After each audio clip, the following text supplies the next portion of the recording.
Alors aujourd'hui, on va parler de femmes et d'aviation. Vaste programme. Je voudrais, sur ce thème-là d'ailleurs, par rapport à l'organisation de la conférence et de la table ronde, remercier l'amicale de l'envoi des pionniers avec laquelle on organise en fait cet événement, et notamment son président Gérard Hardy qui nous a aidé à réunir tous les invités qui sont là aujourd'hui. Femmes et aviation, vaste sujet. L'aviation, vaste sujet, vaste domaine. On pense bien sûr aux pilotes tout de suite dans un premier temps, mais évidemment les métiers de l'aviation sont représentés par différentes manières, au sol notamment, avec le contrôle, avec la maintenance, avec la technique, avec tout ce que l'on peut imaginer. Et donc on a beaucoup de chance aujourd'hui parce qu'on va avoir des représentants de différents métiers de l'aviation qui sont réunis là pour témoigner. Là, on va passer un peu de temps ensemble autour de ces parcours féminins dans un milieu qui n'est quand même pas trop, qui l'est de plus en plus, mais on va voir qu'il y a des évolutions dans les périodes récentes aussi qui sont en train d'opérer. Alors, je vais m'arrêter de parler pour vous présenter nos invités.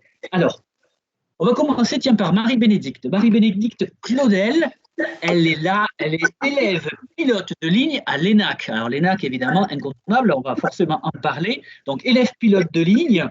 Bonjour Marie-Bénédicte. Bonjour à vous et bonjour à tous. Voilà, ravi donc là, on a vraiment le début avec quelqu'un qui n'a pas encore fini ses études, mais je vois déjà qu'il espère pouvoir débuter sur A320. Bon, on verra, on en parlera peut-être. Donc, merci beaucoup d'être avec nous, Marie-Bénédicte. Autour de la table, si j'ose dire, Élodie Avramides. Alors là, c'est le contrôle aérien aiguillage du ciel à Toulouse-Blagnac. Bonjour Élodie. Bonjour tout le monde.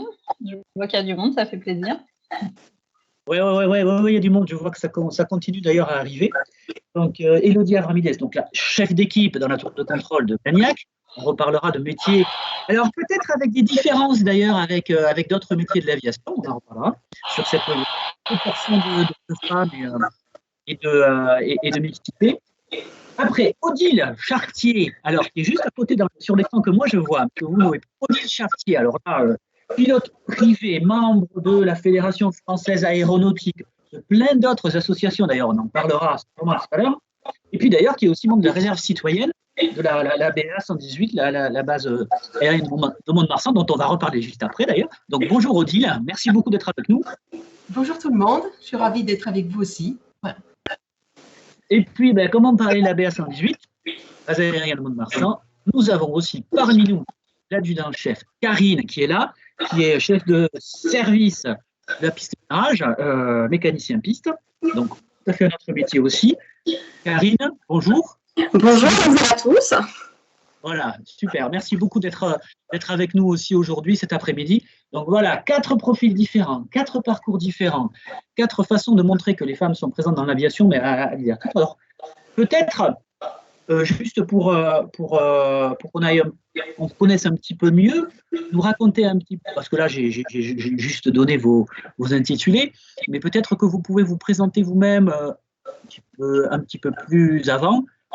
Chacune, on va faire ça à tour de rôle et puis après on va rentrer un petit peu dans la discussion. Alors, on va commencer par la première, la Benjamine, si j'ose dire, Marie-Bénédicte. Alors, Marie-Bénédicte, élève pilote à l'ENAC. Alors, bon, comment ça se passe en fait? Ça depuis, peut-être en quelle année? Qu'est-ce que vous avez fait? Pourquoi ça? C'est parti. Écoutez, j'ai pas du tout été baignée dans le milieu de l'aéronautique étant petite. J'avais simplement mon père qui travaillait Airbus, mais sans plus. Et sinon, j'ai fait un bac S. Ensuite, je me suis orientée vers un DUT génie mécanique, ne sachant pas trop quoi faire. Et en fait, c'est un petit peu par hasard que je me suis orientée vers l'aéronautique, c'est-à-dire que j'ai fait un vol d'initiation, un petit peu par hasard. Et en fait, ça a été vraiment une révélation pour moi. Et quand j'étais en l'air, je me suis dit, waouh, c'est ça que je veux faire. Et donc ensuite, je me suis renseignée à l'ENAC, qu'est-ce qui existait, quelle filière existait pour faire ce métier. Et donc, j'ai ensuite postulé donc au concours de l'ENAC et j'ai eu la chance de réussir ce concours. Donc, c'est le concours EPL. Et donc là, je suis en première année. Donc là, on passe les 14 certificats de la TPL. Donc là, on vient de passer les 8 premiers. Donc ça s'appelle le premier batch. On peut rappeler, Marie-Bénédicte, c'est quoi ces épreuves et à quoi elles servent exactement? tout le monde ne baigne pas forcément dans l'aéronautique parmi c'est vrai. nos auditeurs. Vas-y. Oui. Alors, comment entrer à l'ENAC? Donc, le concours, donc il y a 5 épreuves. Donc, la première épreuve, donc ce sera sur dossier. Donc, on va trier les candidats sur dossier, donc les notes, une lettre de motivation. Voilà. Ensuite, en deuxième phase, on va avoir des écrits, donc maths, physique et des connaissances aéronautiques. Et en troisième phase, on va avoir des psy 1. Donc ça, c'est plus des tests psychomoteurs, psychotechniques. Donc tester les habilités, donc au calcul mental, psychomoteur, donc savoir réagir, savoir coordonner ses mouvements, etc. Ensuite, donc phase finale, on va avoir les psy 2. Et là, les psy 2, c'est donc, entretien de motivation, entretien avec le jury, entretien de groupe. Donc, c'est-à-dire qu'on va se faire juger sur nos... comment dire on va nous observer, donc, comment est-ce que je pourrais dire ça ? Situation. Voilà, c'est ça. Savoir interagir avec les autres, les écouter, donner des solutions, enfin, voilà, ce qu'il faut pour un métier de pilote, quoi. Donc, déjà, on voit que pour être pilote, certes, il faut être bon en maths et physique, vous l'avez rappelé, mais il y a aussi une histoire de comportement, il y a une histoire de personnalité qui fait aussi la différence finalement. Quand on n'a que des élèves pilotes qui sont tous bons en maths et physique, ce qui va faire la différence, cette personnalité que déjà on teste dès la première année, en fait, c'est ce que vous nous dites dans les parcours. Bon, alors, c'est intéressant. Juste peut-être l'ENAC aujourd'hui. Le rapport fille-garçon, ça donne quoi, là, à peu près, là, le pourcentage? Alors là, on est sur une promo de 23. Donc, sur la promo de 23, on est 5 filles. Donc, c'est à peu près 25%. Donc, ça va. C'est pas énorme, mais ça va. On va dire ça. Voilà, il y a une évolution peut-être qui est en train de se faire, hein, peut-être, mais on va en reparler plusieurs fois, d'ailleurs, dans cette table ronde. Bon, merci beaucoup, Marie-Bénédicte, pour cette première présentation. Donc, voilà, il va falloir continuer à bosser quand même, hein, pour aller dans les années supérieures et obtenir son diplôme. Alors, on va peut-être poursuivre pour une présentation un peu plus précise. Alors, on va retomber sur terre, j'allais dire, le contrôle aérien. Élodie Avramides, aiguilleuse du ciel. Aiguilleuse du ciel, comment ça s'est passé? Comment se retrouve-t-on aiguilleuse du ciel dans la tour contrôle Toulouse-Blagnac? On a bien. Comment ça s'est passé et est-ce que vous pouvez nous dire quelques éléments sur votre parcours? Oui, alors en ce qui me concerne, moi j'ai eu on va dire j'ai pris l'avion à l'adolescence et bon voilà, un peu comme tout le monde, ça m'a plu et ça a éveillé un peu mon intérêt pour l'aéronautique. Et donc j'ai passé un bac S, j'ai fait maths sup, maths P et à ce moment-là, mon frère qui est contrôleur m'a fait un peu découvrir le métier. Et moi, ça m'a beaucoup plu parce que pour le coup, c'était une vraie découverte. J'ai visité la tour, j'ai connu les collègues, on m'a montré ce que c'était vraiment que le métier. Donc ça m'a beaucoup plu et j'ai passé le concours ICNA donc en 2004. Donc à l'époque, c'était un concours propre. Maintenant, je crois que ça fait partie de la banque des CCP, des concours communs polytechniques.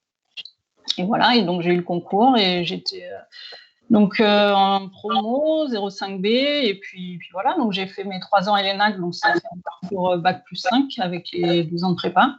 Et les 3 ans d'ENAC, c'est de l'alternance en fait. On commence déjà à travailler, on est affecté en poste et puis en ce qui me concerne, c'était la tour de contrôle de Blagnac, donc j'ai eu pas mal de chance au niveau de l'affectation. Et voilà, parce que d'habitude, c'est pas forcément le sud, on est peut-être plutôt aux anciens. Et puis voilà, et après j'ai passé ma qualification finale en 2009. Et puis voilà, une fois qu'on est autonome sur les postes, on est pleinement qualifié. Et puis voilà, j'ai fait ma carrière là-bas. Donc en gros, mon métier, c'est d'ordonner de manière sûre et efficace la circulation aérienne. Donc en gros, c'est de s'assurer que les avions ne se rentrent pas dedans et puis qu'ils ne touchent pas le relief. Hein. Donc voilà, on est un peu les yeux des pilotes, c'est un peu qu'on peut dire ça, mais en fait, le pilote dans son cockpit, il a une conscience, on va dire, assez limitée de ce qui l'entoure. Il lit les instruments, mais c'est à nous de les espacer avec les autres avions. Donc, il va nous donner une route globale qu'il désire, mais c'est à nous ensuite de le faire prendre cette route et de s'assurer qu'il n'y ait personne sur son chemin. Donc, voilà. Donc, on va donner des caps, des vitesses, des altitudes, et puis on va ordonner tout ce petit monde pour que les gens puissent prendre l'avion et se poser en toute sécurité. Voilà. Alors, vous êtes un petit peu les yeux des pilotes, même pas tout à fait, mais enfin quand même, mais vous êtes aussi les oreilles qui entendent et qui écoutent toutes les conversations qu'il y a. Et par rapport à ça, justement, quand on préparait la table ronde, vous disiez qu'on entend quand même de plus en plus de voix féminines dans la tour de contrôle par rapport donc, aux communications qui sont faites avec le cockpit. Ça, c'est quelque chose que vous pouvez observer depuis quelques années. Oui, c'est assez flagrant. Alors, nous, on communique avec les pilotes uniquement par la voix, c'est-à-dire qu'on voit sur les radars, les petits radars, mais notre seul moyen de communication, c'est la voix, donc par la radio. Donc, voilà, on est très sensible aussi à ce qui se dit, le ton, le débit, et on peut observer finalement avec les années qu'on entend de plus en plus de voix féminines au niveau des pilotes dans plein de compagnies aériennes, notamment Air France, EasyJet. On a aussi des pilotes maintenant qui font des vols d'essai, des pilotes femmes, ça on n'entendait pas du tout avant de voix féminines dans ces cockpits-là, et maintenant c'est vraiment rassurant de voir que ça se démocratise quand même et que c'est plus considéré comme exclusivement masculin. Et cette évolution, Élodie, on peut la mesurer là sur les dernières années. Il y a eu vraiment une évolution. Il y a 5 ans, il y a 10 ans. Je dirais. Alors, j'ai pas de chiffre officiel, mais à vue de nez comme ça, les 5 dernières années, ça a été vraiment voilà. D'accord. Bon, alors, ce qui est intéressant aussi, mais on va en reparler, vous avez parlé de votre frère qui, donc jeune, vous a amené dans la tour, parce que lui-même exerce ce métier. Donc, on peut parler de déclic. Tout à l'heure, Marie-Bénédicte nous parlait aussi d'un vol qui, tout d'un coup, l'a fait réagir et lui a envie de envie de continuer.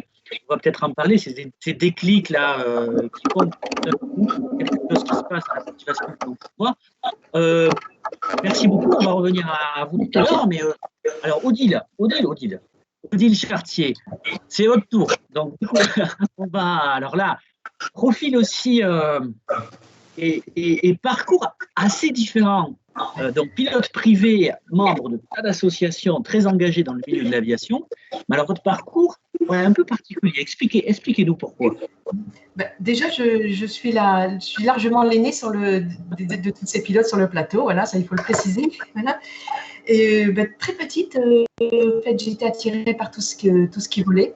Mais bon, c'était une époque où on ne s'opposait pas trop à l'autorité des parents. Donc, j'ai dû mettre de côté un petit peu tous mes rêves. Voilà, et mon envie de piloter. Donc, j'ai fait des études de chimie. Du coup, après, je me suis mariée. J'ai eu 4 enfants et tout. Et finalement, à la cinquantaine, là, j'ai décidé de commencer à piloter. Et ça a été mon défi, là, donc déjà, j'ai commencé par le brevet de base, après le PPL, j'ai passé aussi le CAEA, qui permet d'enseigner le BIA. Et puis, ça a été le début de belles aventures, là, de rallye en Afrique, de beaucoup de voyages aussi avec les aéroclubs. Et puis, entre autres aussi, un tour de France avec le rêve de gosse où on fait voler des enfants handicapés. Voilà.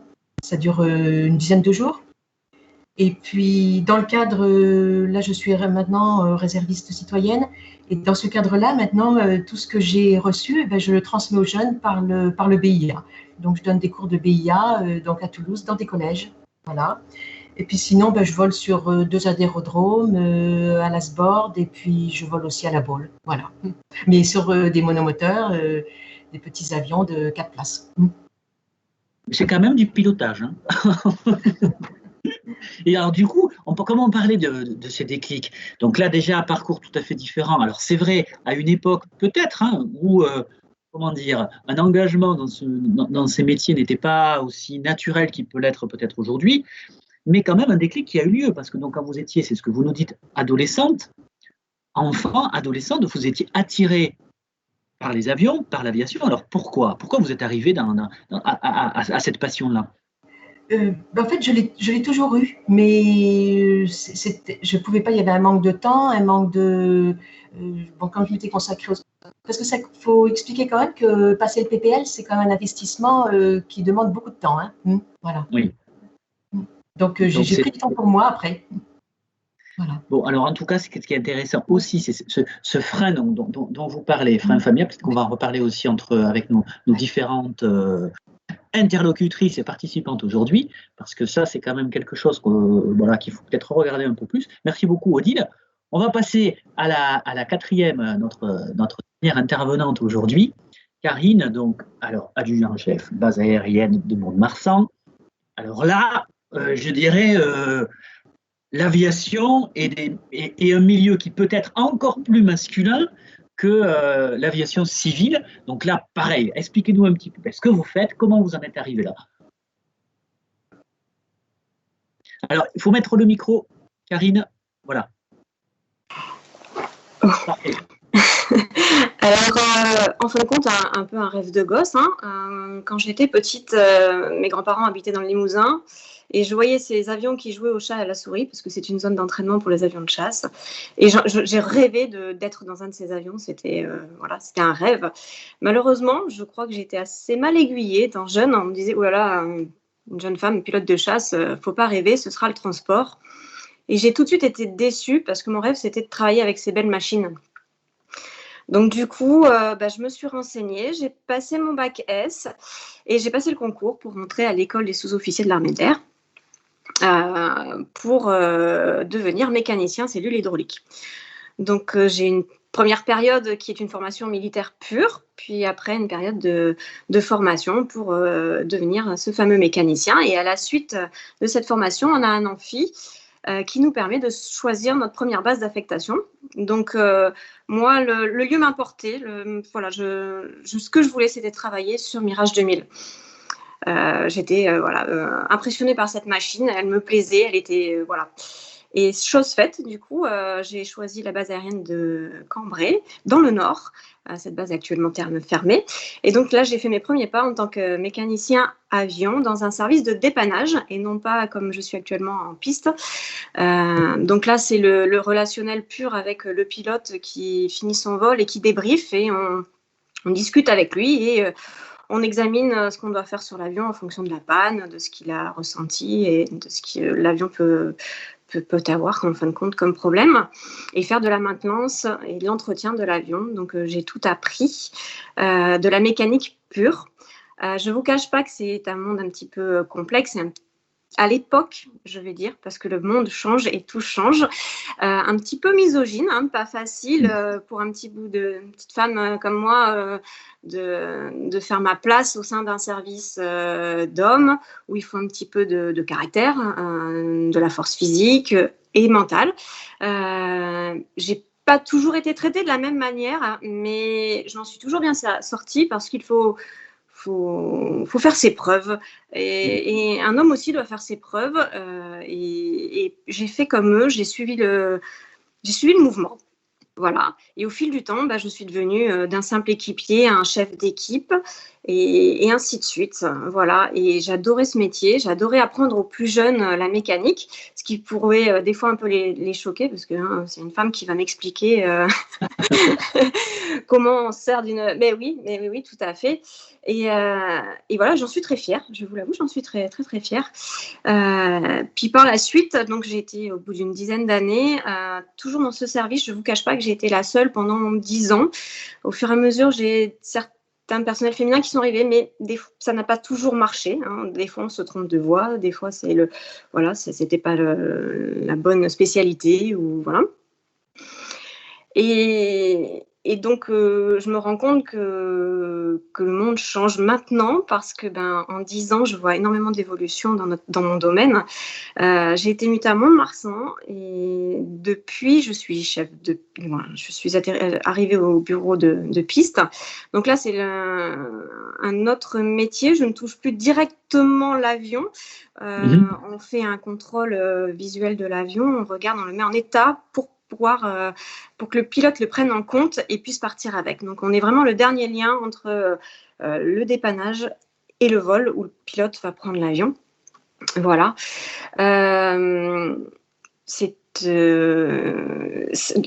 Donc depuis 10 ans, je fais ça à Mont-de-Marsan et au fil du temps, j'ai évolué. Et du coup, je suis chef de ce service maintenant.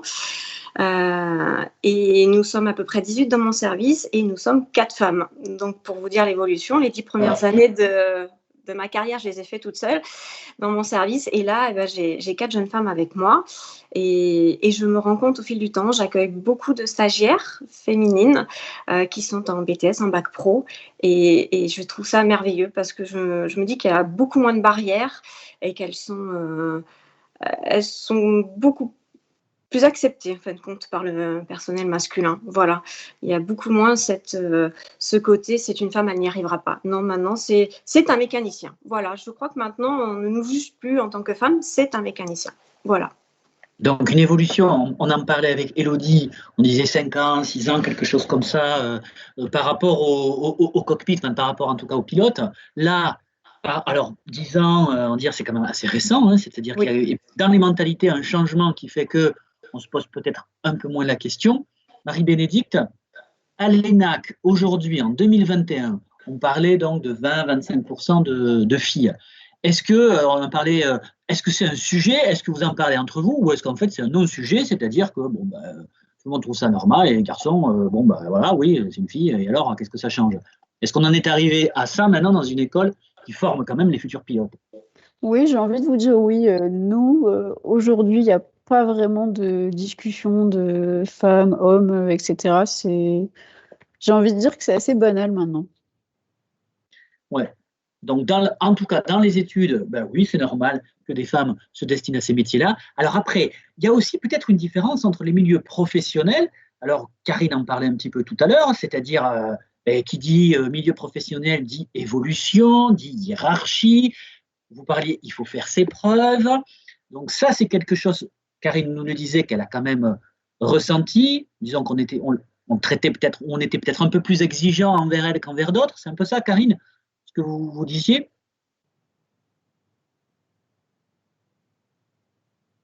Oui, il faut remettre le micro, je crois. Ouais, il a dû. Pardon. C'est bon. Oui, tout à fait. Oui, il faut faire ses preuves. On a toujours l'impression qu'il faut en montrer plus qu'un collègue masculin. Mais vous avez des exemples d'ailleurs par rapport à ça? Qu'est-ce qu'il y a quelque chose où vous vous êtes dit, alors là, quand même, bon, voilà, on n'aurait pas demandé ça à un garçon. Alors, c'est évident de trouver un exemple. Pardon, je le remarquais surtout dans les erreurs, en fin de compte. Je me disais souvent, mais j'ai fait la même bêtise que mon collègue la semaine dernière. Lui, c'était oui, c'est pas grave, ça arrive. Et moi, ça en faisait toute une histoire. Donc, je me disais, non, mais c'est injuste. Mais en fin de compte, du coup, ça me motivait encore plus à être encore meilleure qu'eux. Hein. C'est dommage de dire ça comme ça, mais je me motivais comme ça en me disant, mais je vais faire mieux qu'eux. Et je vais être franche avec vous, là, je pense que un de mes plus beaux souvenirs, ça a été qu'une fois, mon chef de service m'a dit, tu sais, je pense qu'on a été très dur avec toi, que tu as souvent dû nous maudire. Je ne vous le cache pas, c'était vrai. Voilà. Mais on est très fiers de ce qu'on a fait, façon de dire, hein, de la formation qu'ils m'avaient donnée, parce que pour eux, j'étais un de leurs très bons, un de leurs bons mécanos à qui ils pouvaient faire confiance. Parce que faut pas oublier que nous, des fois, on nous envoie sur des terrains extérieurs et qu'on a certaines missions qui sont liées au domaine militaire quand même, et que ils pouvaient entièrement me faire confiance autant qu'à un homme.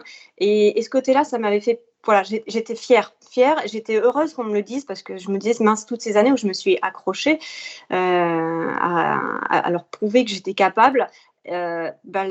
C'était acquis, j'avais fait mes preuves et ça fait plaisir venant d'un chef de service qu'on a souvent maudit. Voilà. Je vous alors, cache pas. Par rapport à ça, parce que alors je regarde les remarques, les questions qui sont en train de dérouler sur le chat en parallèle. J'ai notamment une question qui s'adresse un peu à ce témoignage, entre autres. Est-ce que maintenant que les choses, est-ce que vous vous sentez à l'aise dans l'environnement masculin qui est celui-là? Est-ce que vous êtes donc débarrassé, disons, de cette lutte qu'il fallait peut-être un peu plus que les garçons mener pour trouver sa voie? Est-ce que maintenant les choses sont plus apaisées après l'expérience? Ah oui, tout à fait. Oui, là, je crois que j'oublie souvent que je suis une femme dans mon travail. Voilà. C'est bête, c'est peut-être bête de dire ça, mais voilà. Je suis un mécanicien, je fais mon travail de mécanicien et de chef de service au même titre que le ferait. Et je vois que mes hommes, entre guillemets, n'ont pas de souci vraiment à recevoir d'ordre de ma part ou quoi que ce soit.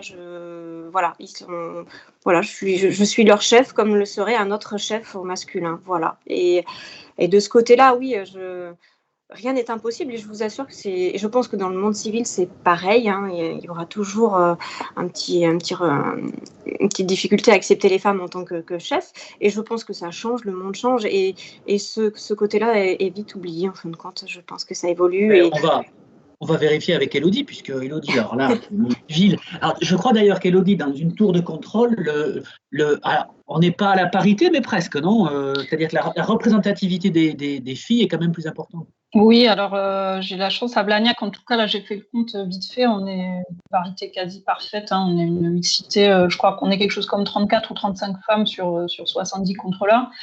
Donc c'est vraiment c'est la parité quoi. Et justement au niveau, enfin moi j'ai eu la chance entre guillemets dans mon parcours depuis mes études, je suis tombée dans des milieux finalement de plus en plus mixtes. C'est-à-dire que quand on fait des études de maths, on est très peu de filles dans les classes. Puis finalement au concours et en promo, on se retrouve à un pourcentage un peu plus confortable. Et puis finalement quand on arrive en équipe, on se rend compte, là dans mon cas à Blagnac, qu'il y a une mixité totale et finalement on n'y pense plus.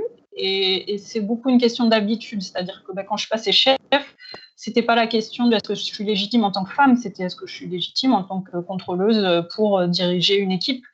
Et finalement, c'était pas la question masculin-féminin qui se posait du tout, mais parce que tout le monde a l'habitude finalement. Moi, j'ai été formée dans mon équipe précédente par 2 femmes chefs sur les 3. Au final, voilà, moi, je me suis même pas posé cette question parce que j'avais déjà un modèle féminin en tant que chef, voire 2. Donc, au final, tout est question d'habitude. C'est-à-dire qu'une fois que les gens ont l'habitude de voir des femmes dans les métiers, et finalement, la question ne se pose plus et on est à l'aise comme un homme au final parce que la question ne se pose pas tout simplement. Donc, je pense que plus il y aura de femmes dans ces métiers-là, moins la question se posera et voilà, ce sera très bien accepté et les femmes pourront se sentir aussi à l'aise que les hommes dans ces métiers-là. Donc on peut dire que la tour de contrôle a un peu d'avance, on va dire, par rapport à ce sujet, par rapport au monde des pilotes. Alors pilotes, dans le sens pilotes commerciaux, pilotes de chasse, sûrement évidemment, mais alors je vais me tourner vers Odile. Alors les pilotes privés, c'est-à-dire là on n'est plus dans le milieu professionnel, on est dans un milieu, vous êtes toutes des passionnées, mais là on est dans un milieu associatif de passionnés qui font ça sans enjeu professionnel. Et je crois que vous nous disiez, quand on a préparé, que dans ce milieu-là, alors, cette différence filles-garçons, elle n'apparaît pas tant que ça, en fait. Non, alors d'abord on n'est pas très nombreuses parce qu'il y a à peu près 8% de licenciés femmes dans le total de tous les licenciés pilotes. Moi, je dirais qu'on est d'abord quand même, ouais. Je dirais dans ce milieu, d'abord, il n'y a pas de compétitivité en jeu. Donc, d'abord, on est d'abord pilote, puis ensuite, on est femme ou homme. Voilà. Et dans les équipages, par exemple, quand on fait des raids ou des rallyes, dans des équipages, on aime bien, c'est vrai, se retrouver quand même avec des femmes, mais la mixité, finalement, on se complète et la mixité est quelque chose de tout à fait naturel. Oui, donc on sent. Dès qu'il n'y a plus de compétition, ça va mieux tout de suite. Exactement, oui. Mais je dirais par exemple dans ce milieu, pour une femme dans ce milieu, le plus difficile, c'est de pousser la porte de l'aéroclub. Et puis une fois qu'on est admis dans la famille, tout se passe très très bien. Alors justement, par rapport à ça, vous dites que l'effort le plus important, c'est de faire entre guillemets le premier pas. Par rapport à ces passions qui sont nées très jeunes en fait à chaque fois dans ce que vous nous racontez. Adolescente, quelque chose comme ça, enfance, adolescence. Qu'est-ce qui a pu, pendant votre parcours, vous décourager sur le choix que vous avez fait, soit par rapport à vous-même, vous vous découragez toute seule, soit d'autres qui vous ont découragé, qui vous ont dit non, c'est pas pour toi, pourquoi tu fais ça, ça va être trop difficile. Alors je ne sais pas s'il y a laquelle veut commencer sur ces freins qu'on a pu vous opposer. Élodie? Oui, moi, typiquement, en fin d'adolescence, quand j'ai commencé à parler de mon orientation vers le milieu aéronautique, je me souviens d'une personne de sexe masculin qui m'a dit « mais laisse tomber, retourne dans ta cuisine, ça ira mieux ». Donc, c'est la phrase la plus misogyne que j'ai entendue. Voilà. Après, ça n'a fait que s'améliorer, on va dire. Mais voilà, j'ai envie de dire aux femmes qui se lancent dans ces métiers-là qu'il faut au contraire se renseigner, rencontrer des gens qui font le métier, des femmes comme des hommes, pour avoir un bagage et ensuite pousser les bonnes portes et être bien aiguillé. Je pense que ça, il ne faut pas se décourager, il faut travailler et aller, ne pas prendre les commentaires négatifs, mais plutôt les encouragements et se concentrer sur ses faiblesses pour justement ne pas se laisser atteindre par ce genre de commentaires. Karine, peut-être de votre côté, on en a un peu parlé. Je rejoins Élodie, oui. Le principal, c'est peut-être, quand on est toute jeune, c'est d'être bien aiguillée en fin de compte, parce que je pense que quand on m'a dit non, pilote de chasse, c'est pas la peine, ce sera pilote de transport, alors qu'en fin de compte, il y avait cette possibilité. J'ai pas poussé les bonnes portes, j'ai peut-être pas été me renseigner, j'ai pas cherché plus loin, et c'est dommage, parce que peut-être que j'aurais eu une toute autre carrière. Mais alors, je vous rassure, je regrette absolument pas celle que j'ai. J'adore mon métier. Je regrette même par moments d'être chef de service. J'adorais me salir les mains et bricoler sur l'avion, si je peux utiliser le terme bricoler, parce que c'est pas exactement ça. Mais voilà, oui, je pense que faut énormément se renseigner. Faut pas hésiter à poser des questions sur les différents. Voilà, il y a beaucoup de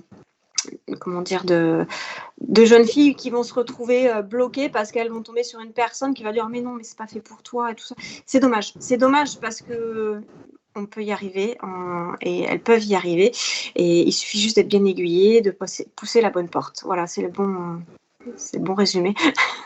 Ouais, pousser la bonne porte. Alors, il y a quelque chose qui m'intéresse dans ce que vous venez de dire, mettre les mains dans le cambouis, entre guillemets. Alors là, je vais me tourner vers Marie-Bénédicte pour une petite parenthèse. Maintenant, quand on est à l'ENAC et qu'on se destine à être pilote, est-ce qu'on met des fois un peu le main dans le cambouis là ou pas? Ils vous font faire ça un peu à l'ENAC ou pas?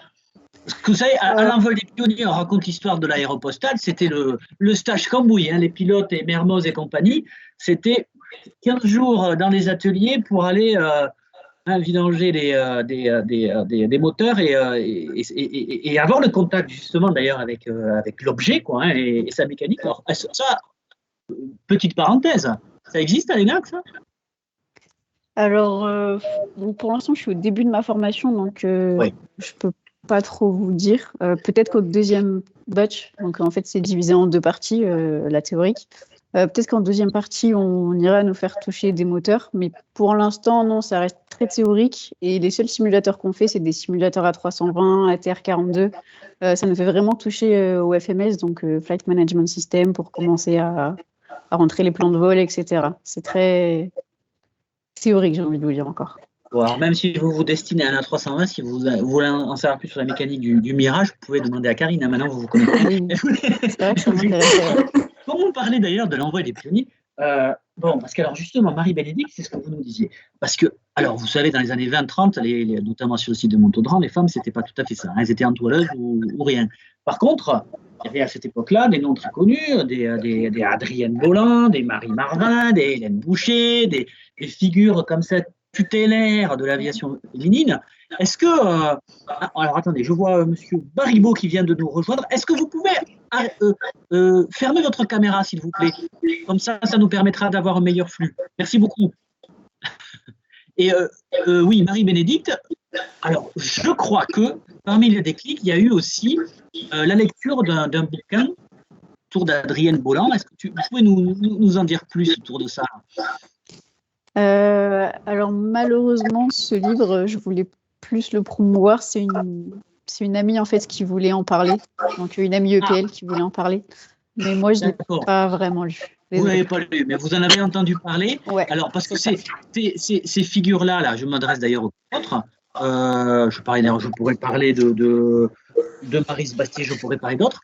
Est-ce que c'est aussi quand même des personnalités qui ont suscité votre attention, qui vous ont marqué, auxquelles vous vous êtes intéressé, qui ont eu une influence en fait dans les choix que vous avez faits?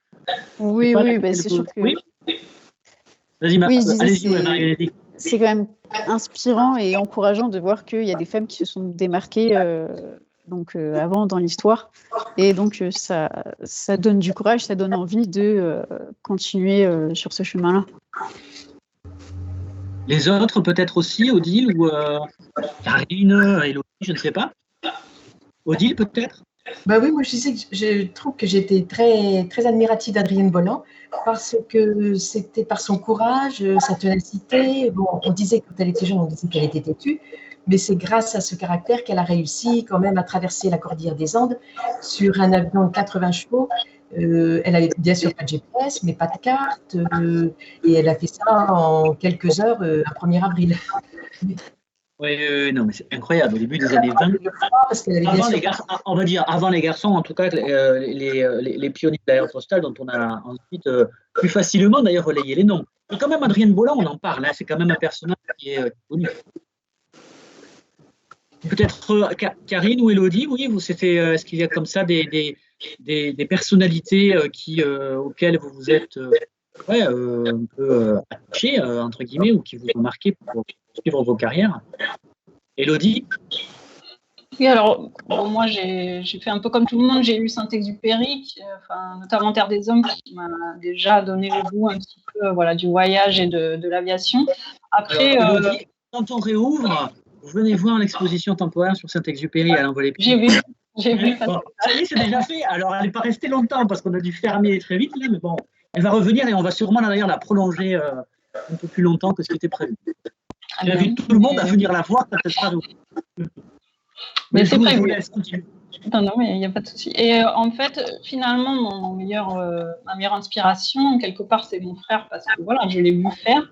Et au final, j'ai envie de dire que c'est aussi par les gens qu'on côtoie, et c'est par l'exemple, en fait, quand on voit quelqu'un dans son entourage qui fait ça, l'interdit, en fait, disparaît, parce que ça devient quelque chose de possible à portée de soi. Donc, il n'y a pas de femme contrôleuse très connue, donc je ne peux pas dire, mais bon, dans mon équipe aussi, voilà, l'exemple des autres femmes, des femmes chefs, m'a tout simplement rendu cette idée accessible, et en fait c'est ça aussi qui inspire et qui pousse à donner le meilleur de soi, parce qu'on sait que c'est possible en fait. Voilà.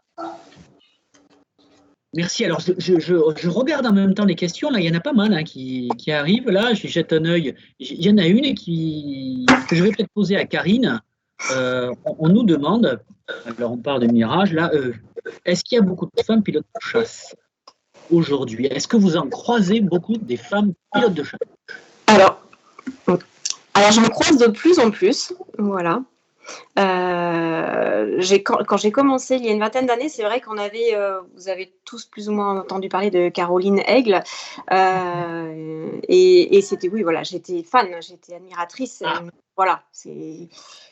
Et puis elle faisait ce que j'avais rêvé de faire, donc automatiquement, en plus on était vraiment quasiment de la même génération au niveau âge, tout ce qui va bien, quoi, voilà, donc je l'admirais beaucoup. Je l'admire toujours, quoi qu'il en soit, beaucoup. Et je vous avoue que, oui, en escadron, dès qu'il y avait une femme pilote qui arrivait, c'était tout de suite une femme, c'est génial, une femme pilote de chasse, c'est formidable. Et moi, j'allais la voir parce que j'étais envieuse. Je crois que j'étais envieuse parce que je me dis, mince, elle fait ce que j'aurais aimé faire. Voilà, mais après j'étais tellement fière de travailler à leur côté que voilà, c'était magique en fin de compte, cette équipe un peu féminine autour de cette grosse machine. Et pareil, hein, depuis une dizaine d'années, on en voit de plus en plus. Je pense qu'on voit aussi beaucoup plus de plus en plus de reportages sur où on voit des jeunes filles qui passent les examens et tous les concours pour être pilote de chasse. Et oui, je ne vous cache pas qu'actuellement, je crois que je fais voler à peu près 3-4 femmes. D'accord. Ouais. Et sans oublier que sur Mont-de-Marsan, il y a aussi le côté rafale. Donc, il y a aussi Claire, de notre côté, qui vole beaucoup et qui a une superbe carrière. Voilà. D'accord. Donc, il y en a. Il y en a plusieurs, en tout cas. Je crois qu'il y en a 15. Il y en a 15. Alors, Odile, oui. Oui, je disais qu'au total, il y a une quinzaine de femmes pilotes de chasse. Quinzaine en France. En France, oui. Par rapport à l'armée de l'air française. D'accord, oui, donc 15 sur combien alors? Parce que vous sauriez là, Odile, nous donner à peu près le rapport. Question. Le nombre de environ, non, mais l'ordre de grandeur, ça représente quoi? Est-ce qu'on est sur les à peu près 10% qu'on peut peut-être rencontrer sur les compagnies aériennes? Oui, on a presque 10%. On a surtout Virginie Guyot qui a été leader, qui a été pilote de chasse, mais leader de la patrouille de France. Et ce qu'il faut aussi préciser, c'est que ce sont des hommes qui l'ont choisi, parce que le leader, il est choisi par les autres. Entre eux, oui. J'ai vu d'ailleurs que tout le monde a opiné du chef, là, parmi vous quatre, là, quand vous avez évoqué le nom de Guyot. Là, on sent qu'il y a quelqu'un qui fait référence aussi et qui donne l'exemple, puis en plus avec cette légitimité encore plus forte. Karine, oui, vous vouliez poursuivre? Non. Non. Je crois que c'est la même que tout à l'heure.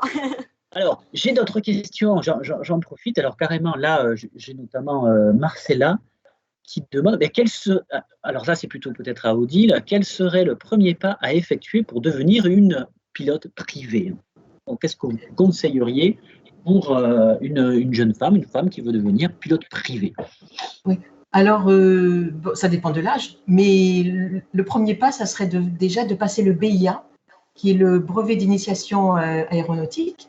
C'est un examen qui est reconnu par l'Éducation nationale et qui est théorique et qui permet de… Alors, c'est un théorique qui se passe soit en collège, soit on peut le faire passer aussi dans un aéroclub ou aussi en candidat libre. Voilà. Et donc après, on peut passer un brevet de base. Et puis après, PPL, voilà, qui se passe aussi en aéroclub. Alors, le PPL, est-ce qu'on peut le décrire un peu pour peut-être Marcella ou d'autres qui veulent… Alors, le PPL, ça veut dire licence private pilote. Et il faut à peu près 45 heures minimum de formation, dont 25 heures en solo. Ça se passe en aéroclub et en général, c'est des avions monomoteurs. Voilà. Et… Donc, Marcella, ouais. Je ne sais pas si elle est toujours là, mais bon, voilà, en tout cas, il y a plusieurs manières. Les disponibilités par rapport à ça sont faciles d'ailleurs. Comment ça se passe? Est-ce qu'il faut attendre? Est-ce que… non, il suffit de… Allez-y, Odile. C'est à qui, là? Ah, d'accord.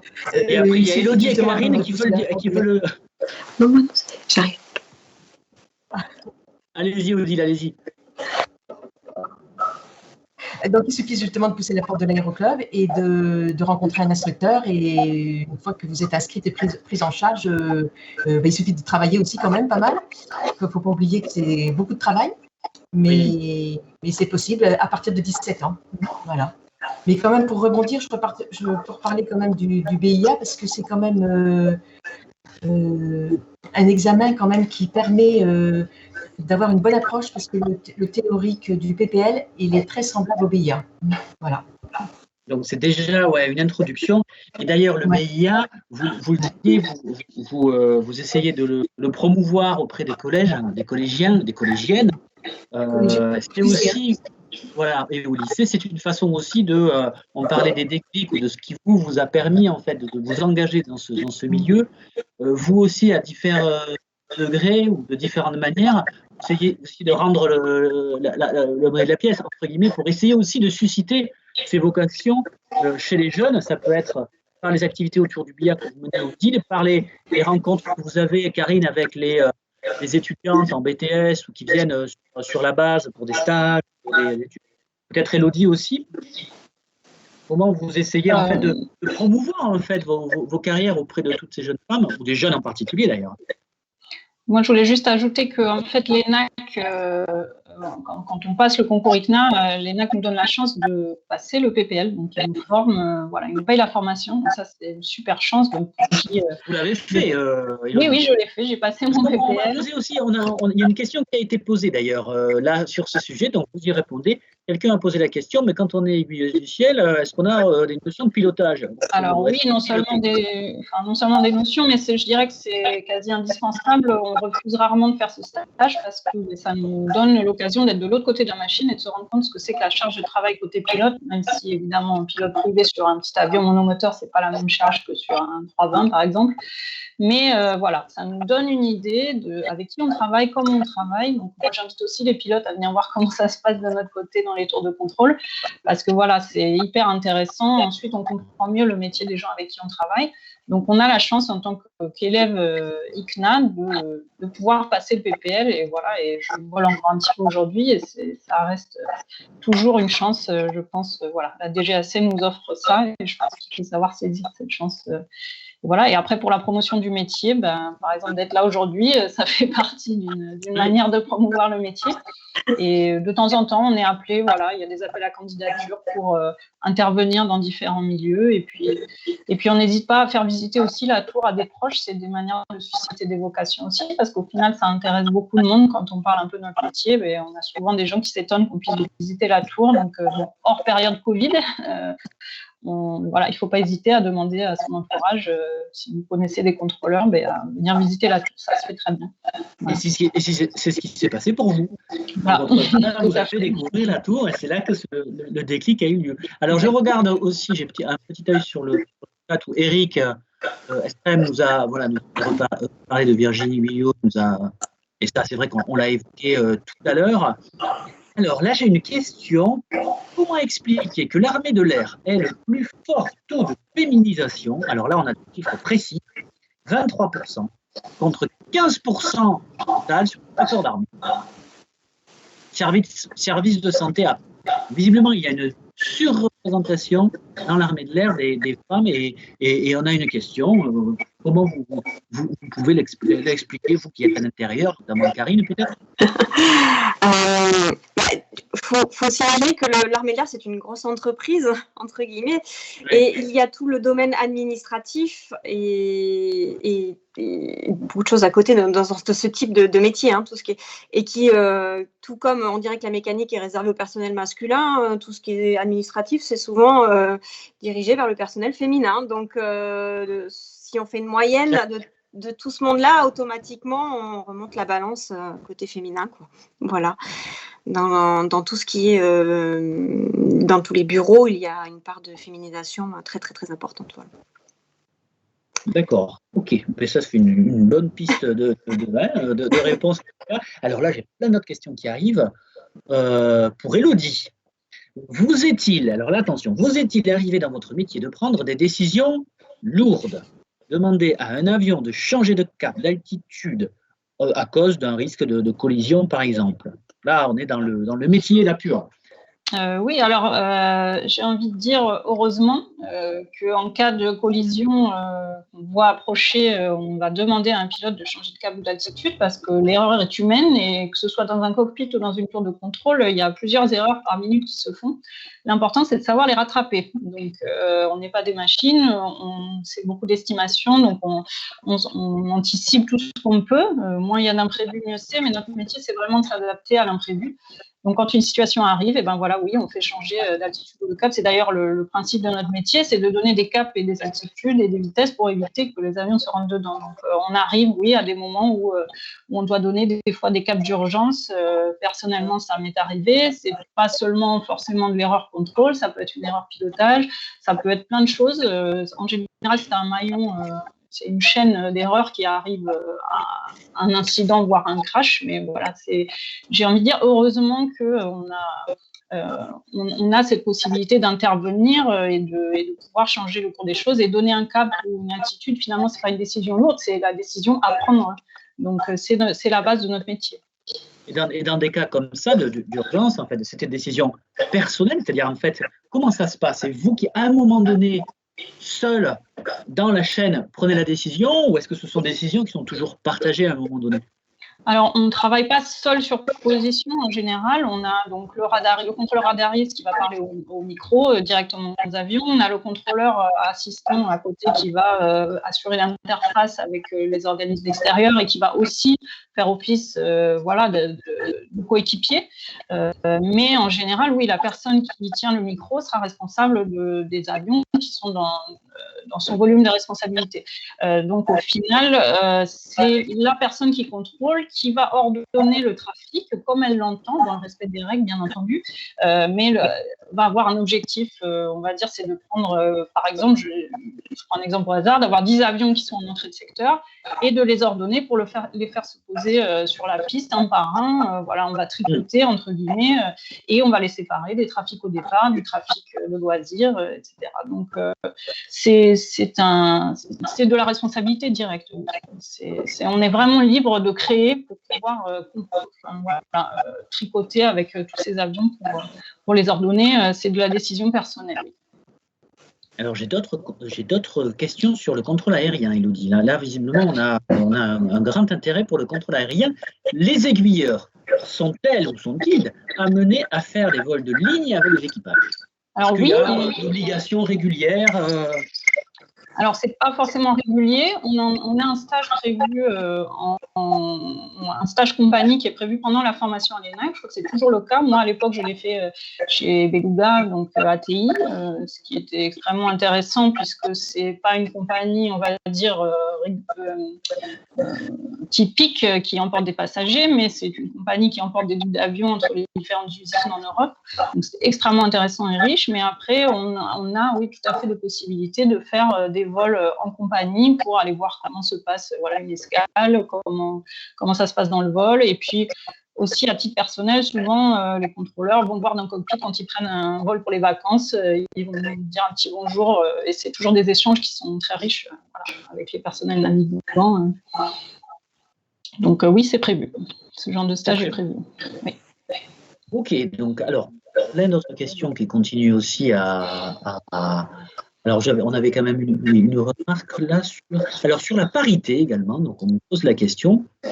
Cette parité, dont on parle beaucoup dans la société, est-ce que c'est quelque chose où vous sentez, par exemple, pour Karine, que c'est un objectif? Est-ce que c'est quelque chose qui est annoncé ou en tout cas débattu au sein de l'armée de l'air, dans le contrôle aérien, peut-être à l'ENAC d'ailleurs? Est-ce que ce sont des choses qui vous sont enseignés ou qui font partie des enseignements? Parce que cette parité, on en parle en fait, on en parle officiellement dans vos activités ou dans le management, comme on dit, de manière générale. Alors, je ne sais pas, peut-être Marie-Bénédicte, est-ce que ça, c'est quelque chose dont on vous parle dans les enseignements ou pas? Je ne sais pas. Est-ce que c'est... on vous fait une historique, on vous donne des objectifs, pas du tout. Alors, excusez-moi, je vais vous demander de répéter, j'ai des petits problèmes de connexion. Donc, on parlait de cette parité dont on parle beaucoup dans la société, dans tous les domaines d'activité d'ailleurs. Est-ce que dans ce milieu de l'aviation, alors le civil, le militaire, est-ce que c'est quelque chose aussi qui est dans les discussions où vous, en tant qu'étudiante, est-ce que c'est quelque chose qui est évoqué dans certains enseignements ou peut-être pas encore? Est-ce que c'est quelque chose dont on vous parle? Alors, on n'en parle pas directement, mais je sais que l'ENAC essaie de recruter de plus en plus de femmes, donc aussi pour la formation élève pilote de ligne. Donc, il y a quelques années, il y avait 0 ou juste une fille. Donc là, ils essaient petit à petit de recruter de plus en plus de filles. Donc l'année dernière, il y en avait 3. Cette année, on est 5. Mais il y a quelques années en arrière, 5-6 ans, c'était 0 ou 1. Donc on sait aussi que justement, dans les recrutements, ils essaient de...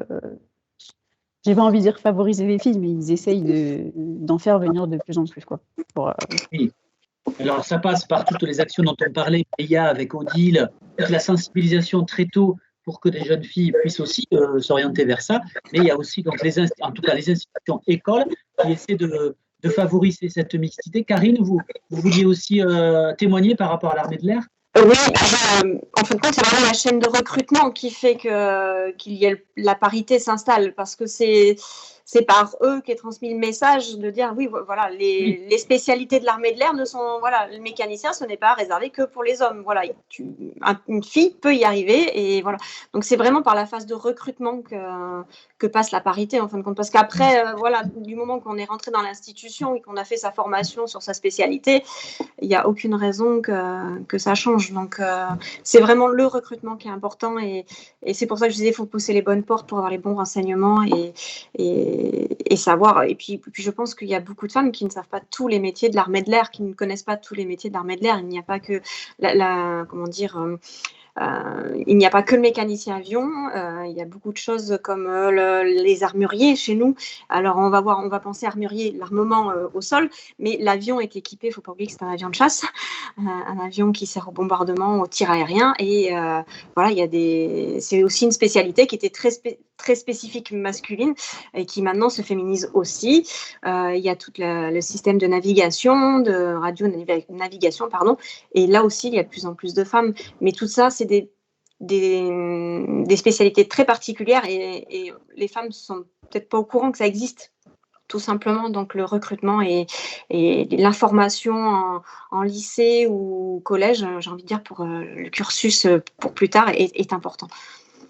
Élodie, peut-être pour compléter ?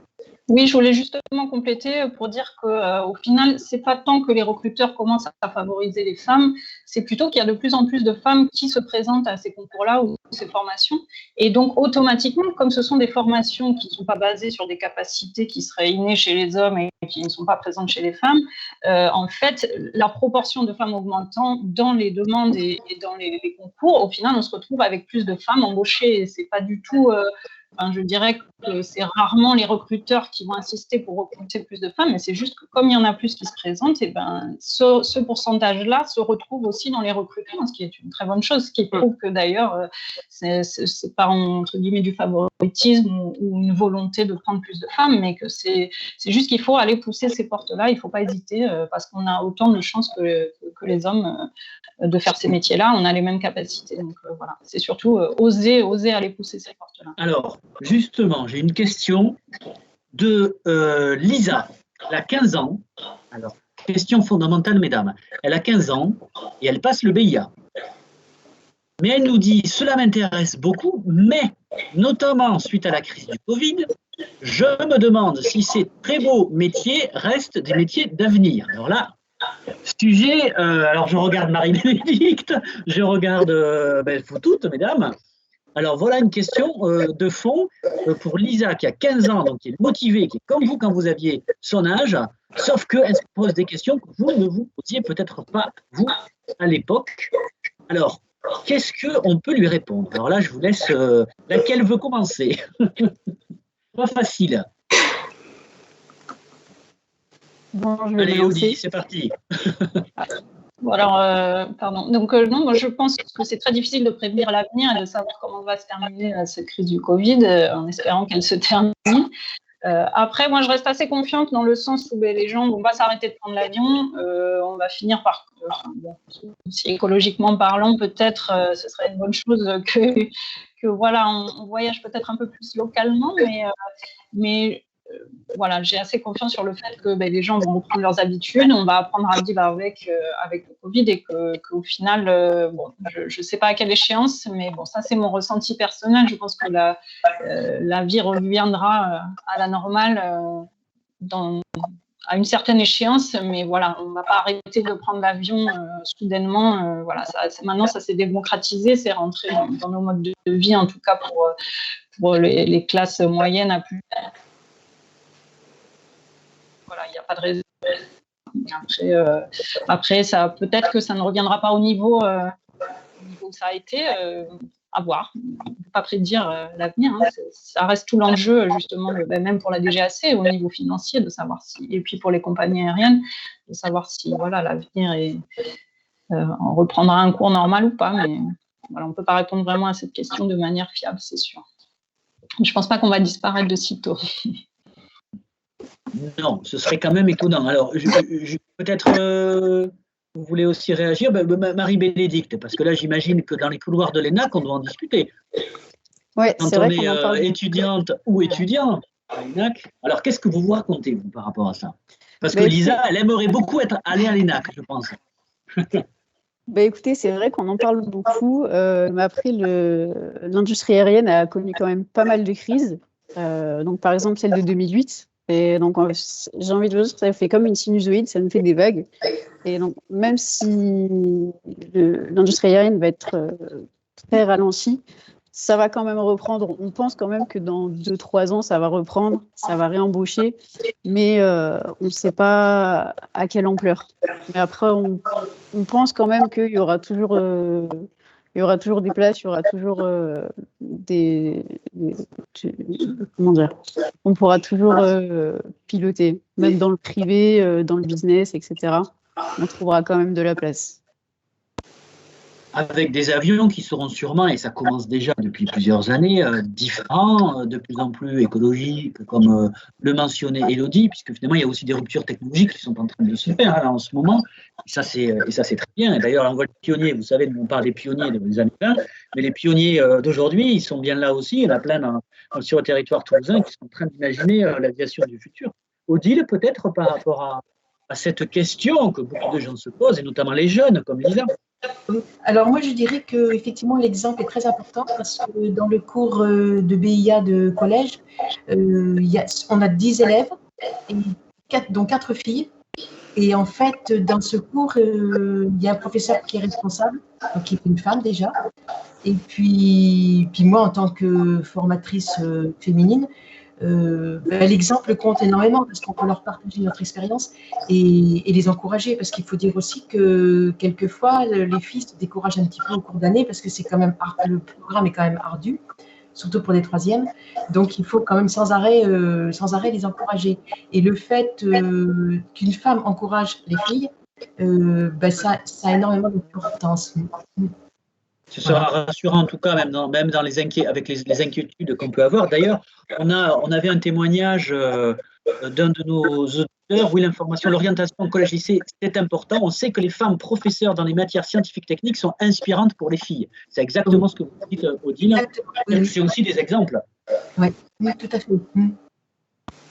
Donc, et Karine, peut-être sur cette, alors je ne sais pas, l'aviation peut-être militaire, l'armée de l'air, se sont peut-être moins concernés par cette crise, évidemment, j'imagine. Je ne sais pas qu'est-ce qu'on raconte sur la base 118 par rapport à ça. Oui, c'est sûr qu'elle n'a pas impacté de la même manière. Nous, quoi qu'il en soit, on a un entraînement à continuer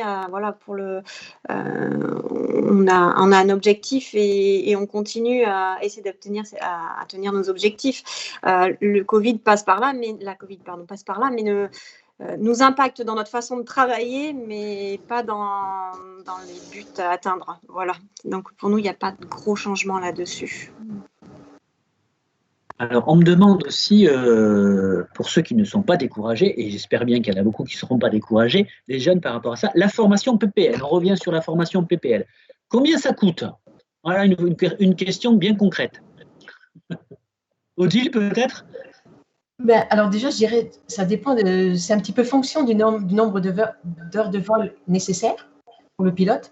Mais en gros, il faut compter entre 4 500 et 5 000 euros. 5 000 euros, tout en sachant que pour les jeunes qui ont passé le BIA, il y a des aides de la Fédération française aéronautique qui, au fur et à mesure de l'avancement de l'élève, donnent des bourses. Donc, qui sont vraiment très aidantes pour des jeunes qui n'ont pas trop de moyens. Mais comme, de toute façon, vous ne passez pas le PPL en un mois, ce n'est pas cette somme qui est déboursée rapidement. Ça s'échelonne quand même souvent sur un minimum un an, je dirais 2 ans à peu près, voilà, sur 2 ans, même quelquefois plus. Voilà. Donc, puis c'est un choix de vie. Ça coûte tel prix, mais c'est un choix. Soit on s'offre ça, soit on s'offre autre chose, quoi. On va dire que c'est un petit peu plus cher que le permis de conduire, quoi. Mais c'est quand même pas la même chose. Bon, alors je regarde toujours sur le chat les questions. Oui, j'avais tout à l'heure une question. Il y a quelqu'un qui veut à tout prix savoir si parmi vous, il y a des pilotes de planeurs. Alors, voilà, je pose la question. Y a-t-il des pilotes de planeurs parmi vous, mesdames? Oui, moi. Marie-Bénédicte. Voilà. Mais alors, je pense que Alors, depuis quand alors? Comment ça se passe? Alors, ça fait 2 étés que je pilote. Donc, je me suis inscrite il y a 2 ans. Donc, j'ai à peu près une trentaine d'heures. Et c'est très formateur pour la formation de pilote. Ça aide beaucoup. Les recruteurs aiment beaucoup ça. Et ça permet de voler comment dire, c'est pas très onéreux, j'ai envie de dire. Comparé à un PPL, ça permet de voler des heures et des heures en déboursant pas des centaines d'euros. Mais alors, et vous n'êtes pas la seule, j'imagine, quand même, à l'ENAC, à être pilote de planeur, du coup, alors? Ah non, j'ai envie de vous dire, allez, peut-être 30-40% à être pilote de planeur dans une promo de 23. Ouais, voilà. Ouais. Donc, du coup, on a quand même une vraie représentation. Donc, voilà, donc, on a répondu à la question. Il y en a une sur les 4. Alors, pilote de planeur, on revient dessus. À partir de quel âge peut-on être pilote de planeur? Alors, pour le planeur, donc en général, quand vous êtes sur des biplaces, vous pouvez voler à partir de n'importe quel âge, en fait. Dès que vous pouvez comment dire, ouais, excusez-moi, je vais reprendre. Vous pouvez voler. Quand même, hein, pilote. Oui, alors oui, donc n'importe qui peut monter dans un planeur. On peut commencer la formation à partir de 14 ans. On peut être lâché à 15 ans et avoir son brevet à 16 ans. Donc 16 ans, ça va être voler vraiment en autonomie, en solo et pouvoir partir faire des navigations, pouvoir faire de la campagne. Oui, donc c'est une vraie initiation, un vrai apprentissage qui peut être fait très tôt. Je ne sais pas si Lisa est intéressée, puisqu'elle posait la question tout à l'heure sur son orientation, mais voilà un bon moyen déjà de se former pratiquement et pour finalement un coût moindre. Alors, je regarde, j'ai une autre question. Quelles sont les. Alors, on en a un petit peu parlé tout à l'heure, mais peut-être aller un peu plus loin. Quelles sont les femmes ou personnalités qui vous ont inspiré pour vos métiers? Alors, peut-être au-delà je parlais des Adrienne Bolland et compagnie, on a parlé aussi des plus récentes, mais est-ce qu'il y a des personnalités, en dehors de femmes peut-être, hein, qui vous ont inspiré par rapport à vos métiers? Alors, votre frère, Élodie, vous nous l'avez dit, finalement, c'est une personnalité, en tout cas, mais je ne sais pas si vous avez des noms comme ça qui vous viennent. Non, pas spécialement, peut-être, Élodie? Je voulais juste ajouter qu'en général, voilà, des exemples de femmes puissantes comme Michelle Obama, par exemple, ou Oprah, et ce genre de personnes, ça peut être un bon moyen, voilà, de retrouver un sentiment, voilà, d'empowerment, comme on dit, pour, voilà, oser. Et puis, les conseils de ces femmes-là, c'est toujours travailler, parce que, voilà, ça ne remplace pas. Mais voilà, certes, il faut l'envie, mais il faut travailler derrière. Donc, je pense que, voilà, si en se renseignant un petit peu, on n'est pas obligé de s'inspirer de femmes du métier, mais bon, c'est certes utile. Mais voilà, ne serait-ce que pour trouver un petit peu de force et de ténacité et sortir du syndrome d'imposteur, ça peut être très utile d'aller voir ce genre de témoignages, je pense. Ok, donc on a une réponse en effet. Alors des personnages comme ça et qui vous poussent encore plus au-delà même du métier pur. J'ai d'autres questions qui m'arrivent. Alors j'ai une précision d'ailleurs d'Éric Estrem sur le pilote planeur. Donc il nous dit on peut débuter l'apprentissage dès l'âge de 14 ans, c'est ça, et le brevet à partir de minimum 16 ans, ce que je disais Marie-Bénédicte. Alors j'ai une question très intéressante qui est liée aussi à cet avenir de l'aviation. C'est Marcella qui nous dit « J'aimerais bien être pilote, mais je suis aussi très investi dans l'écologie, j'évite au maximum de réaliser des actions polluantes à la planète. Cela me pose quelques problèmes pour choisir ma voie de pilote, ou alors la laisser tomber. En fait, je suis dans une espèce un peu dans un dilemme là. Est-ce que le fait que l'avion soit un des transports les plus polluants dans le monde, en tout cas jusqu'à présent, est une contrainte pour vous pour réaliser votre métier? Est-ce que c'est quelque chose que vous prenez en considération ou vous souhaitez voir évoluer ou qui peut vous poser problème? Marcella nous pose la question parce qu'elle a envie de s'engager dans une carrière de pilote, mais voilà, elle se pose cette question. Peut-être, je ne sais pas, Marie-Bénédicte, c'est des choses aussi pour des jeunes qui s'engagent aujourd'hui, en 2020, en 2021, Est-ce que c'est des choses que vous discutez entre vous, ça? Oui, on en parle et après aussi à travers les cours, on nous dit en fait que l'industrie de l'aviation n'est pas forcément l'industrie la plus polluante et surtout en termes de moteurs, les constructeurs essaient de plus en plus de réduire les émissions de gaz à effet de serre. Donc par exemple, il n'y a pas longtemps, ils ont lancé l'Airbus donc à hydrogène, donc à zéro émission de carbone. Et en fait, si on compare à d'autres industries, donc par exemple l'industrie des voitures, on n'est pas si polluant que ça. Donc nous, on essaie vraiment, enfin les constructeurs de moteurs essaient vraiment de réduire ces émissions de gaz à effet de serre. Donc voilà, vous en discutez et vous voyez aussi l'évolution. D'ailleurs, on a une nouvelle conférencière qui vient d'arriver. Bonjour, du côté de chez Elodie. Qui sera peut-être à l'heure aiguilleuse du ciel si maman l'amène dans la tour, on va voir si c'est comme avec. Elle a déjà visité la tour. Avec son oncle, j'imagine. Mais donc, du coup, oui, dans les enseignements aussi, c'est ce qu'on est en train de dire un peu tout à l'heure, et puis pour répondre aussi à Marcella, donc il y a beaucoup de choses qui sont en train de se passer pour, une fois constater, en effet, ces problèmes environnementaux. L'aviation est en train de muter via les moteurs, on l'a dit, via beaucoup de technologies et d'innovations qui vont avoir lieu. En hydrogène, électrique, enfin, il y en a plusieurs, vont aussi faire évoluer tout ça. Donc, par rapport peut-être à Marcella qui se pose la question, qui disent oui, mais alors du coup, est-ce que c'est bien que je sois pilote par rapport à ces aspects-là? Marie-Bénédicte, vous lui dites oui, ça va aller mieux dans les prochaines années. Oui, après aussi, ce qu'il faut prendre en compte, c'est que l'avion est assez polluant, mais on transporte des centaines de passagers, alors que par exemple, pour 1 millier de kilomètres, si vous le faites en voiture ou en avion, vous n'allez pas émettre le même nombre, enfin la même masse, j'ai envie de dire, enfin les kilogrammes de CO2 comparé à la voiture ou au train. Voilà, et ramener à la personne. Donc bon, voilà, il y a des pistes. Voilà, le rapport est quand même. Il faut ce que nous disons. Élodie, peut-être oui, vous voulez rajouter? Oui, je voulais juste rajouter que bon, c'est quand même une volonté nationale au niveau de la DGAC.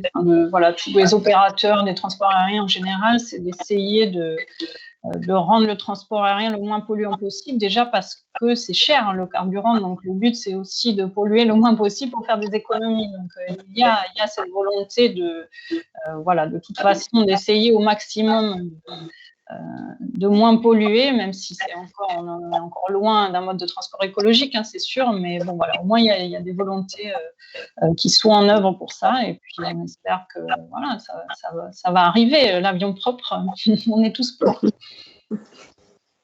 Bon voilà, donc on peut, Marcella, il faut aller vers ses passions, et puis les choses vont se raisonner sûrement avec l'intelligence humaine et les gens qui ont des idées, qui savent innover et changer de paradigme aussi.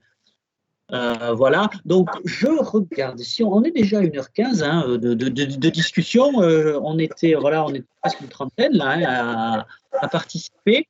On va bientôt arriver à la fin de cette table ronde. Moi, je suis preneur encore d'une ou deux questions. Si certains d'entre vous veulent les poser par le chat. Alors, j'en ai une là qui vient de m'arriver. Alors, y aurait-il ou y a-t-il un vol mythique pour lequel vous auriez aimé être présent ce jour-là, au sol ou en l'air? Voilà. Alors, y aura-t-il, y a-t-il, voilà, un vol mythique où vous auriez et vous souhaiteriez ou vous auriez aimé être là pour participer à cette aventure-là, comme ça, spontanément. Ah, je vois que ça réfléchit du côté Karine. Voilà, là vous dites quand même j'aurais bien aimé être là, ou j'aimerais être là le jour où ça arrivera, ou bon, je sais pas. C'est la question qui nous est posée. Moi je dirais que tous les vols sont politiques et magiques. Pardon. Oula, tout le monde veut répondre, ça y est maintenant. Alors on va commencer par Odile, c'était parti. Allez Odile. Moi je dirais que tous les vols sont politiques et magiques, et chaque vol est différent. Et voilà, donc dès qu'il y a une possibilité d'assister à un vol, c'est le bonheur. Voilà. Ça, c'est déjà quand même une réponse importante. Voilà, alors là, Voilà, tous les vols sont mythiques. C'est ce que nous dit Odile, puisque la question c'était ça. Y a-t-il un vol mythique? Tous les vols sont mythiques et à chaque fois, c'est une nouvelle aventure qui se renouvelle. Marie-Bénédicte? Ouais, moi je vous avoue que j'aurais bien aimé assister au premier vol du Concorde, donc à son inauguration, c'était le 2 mars 1969. C'est quand même assez mythique pour le coup. Donc si je pouvais revenir dans le temps et y assister, je le ferais. Ah bah alors justement, j'ai vu Élodie qui avait l'air d'accord, et puis j'ai une remarque d'une de nos auditrices qui dit: j'ai assisté au vol du Concorde au-dessus de mon quartier à Toulouse pour sa première sortie, c'était magique. Donc là, Élodie, oui, ça c'est quelque chose aussi qui reste mythique pour tous. Après, c'est sûr qu'en plus, à la tour de contrôle, on a la chance d'être aux premières loges des premiers vols, des avions d'essai, voilà, le 380, le Néo, on a la chance aussi vraiment d'assister à des super spectacles tous les jours. Donc, c'est vraiment chouette. Donc, le Concorde, forcément. Ouais, Concorde. On a deux Concordes, hein, Karina. Est-ce qu'on a un troisième Concorde ou Certes, le Concorde, oui, c'est magique. Mais je rejoins Odile en disant que vol est vraiment mythique et je pense que j'ai eu la chance de voler en Mirage 2000B et ben, pour moi c'est le plus beau vol, quoi. Voilà, c'est celui où le pilote m'a fait partager ce qu'il vivait au quotidien et ça c'était formidable, quoi. C'était voilà. Il m'a un peu bahuté, mais faut être solide. Mais voilà, oui. Bah, c'était mon vol mythique, c'est le mien. En fin de compte, je crois que c'est celui qui compte le plus pour moi. Et qui s'est passé. Donc c'est ça en plus qui a eu lieu et qui est maintenant dans la mémoire pour toujours. Si ça peut motiver, voilà, on a la chance de temps en temps de pouvoir voler nous aussi en tant que mécanicien. C'est une grande chance. C'est pas tout le monde qui a cette chance-là de s'installer dans un avion de chasse et de pouvoir faire un vol. Et ça, c'est magique. Ça, c'est formidable. Voilà. Alors j'ai une de nos auditrices, elle voudrait bien participer. Elle nous dit: moi, ce serait le vol de Solar Impulse, par exemple, et qui est encore justement là, on parle de l'aviation du futur, de solaire, et donc ça montre bien qu'il y a plein de choses qui sont et qui vont continuer à évoluer. On va arriver au terme de cette table ronde. Ben, finalement, avec cette dernière question qui était, je pense, qui résume bien et qui conclut bien nos échanges. Hein. Moi, je retiens ce qu'a dit Odile, en fait. Hein. Chaque vol est mythique. À chaque fois, c'est une nouvelle aventure. À chaque fois, c'est beaucoup d'émotions et j'imagine beaucoup de passion que vous avez partagé cet après-midi avec toutes les personnes qui nous ont écoutés. Donc, on avait des jeunes, vous voyez, et par rapport à ce que l'on a plusieurs fois évoqué aussi, ben oui, on peut continuer à cultiver cette passion parce que ça reste au sol, en l'air, une activité passionnante. Et voilà, et bien, je vous remercie beaucoup d'avoir passé ce temps avec nous. On a été ravis. Vous ne vous connaissiez pas avant.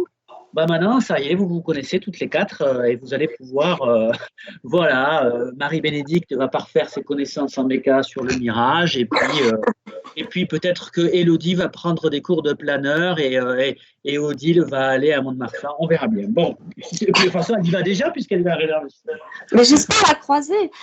Et ben voilà, j'espère bien que vous vous croiserez aussi la prochaine. C'est quand que vous, Odile, vous y allez régulièrement du coup à Mont-de-Marsan? Comment ça se passe sur la réserve citoyenne? Sur la réserve citoyenne, en fait, on dépend de la base de Mont-de-Marsan depuis que Francazal a été fermé. Donc, on est obligé de dépendre d'une base. Mais sinon, on est sur Toulouse. Les bureaux sont à Toulouse. Il faudra aller à Mont-de-Marsan. Karine, elle vous attend pour la prochaine fois. Voilà. Bon, en tout cas, merci beaucoup Élodie, merci beaucoup Karine, Marie-Bénédicte et Odile pour ces échanges. Merci à vous tous d'avoir été là et d'avoir participé activement avec plein de questions intéressantes. Et merci puis, Christophe d'avoir animé cette table ronde. Avec plaisir. Merci.